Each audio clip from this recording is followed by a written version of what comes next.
Kontrolado na ang sunog sa barangay San Antonio, Parañaque. Ang update sa sitwasyon doon sa unang balita live ni Bam Alegre. Bam?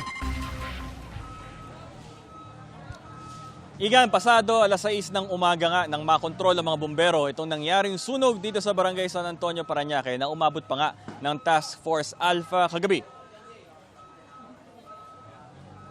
Kuha sa video ni News Cooper Keith Lineri ang laki ng naglalagablab na apoy na tumutupok sa mga bahay sa barangay San Antonio, Parañaque City kagabi.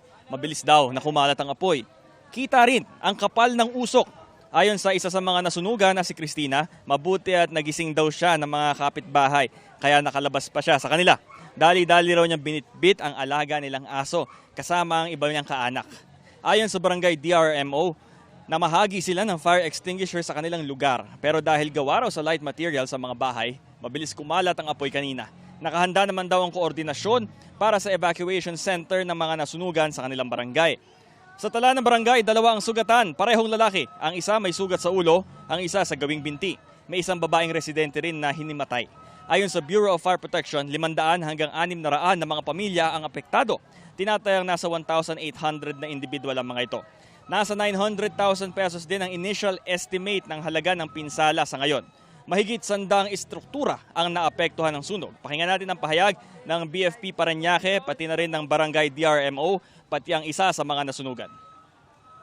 Meron daw pong nagsiga sa likod ng bahay. Although hinantay pa po namin yung final report po ng BFP.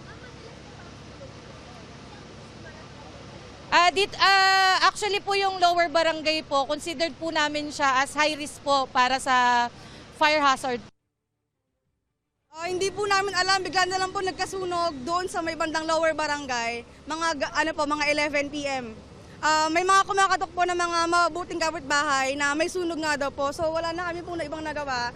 Bit na lang po namin yung aso and then lumabas na po kami. Kasi marami na nagpuputukan. Diyan po kami sa may apartment po, malapit po sa lower barangay.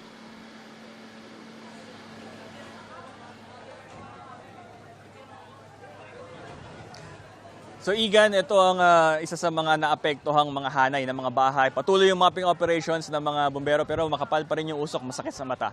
Ito ang unang balita mula rito sa Parañaque. Bam Alegre, GMA News.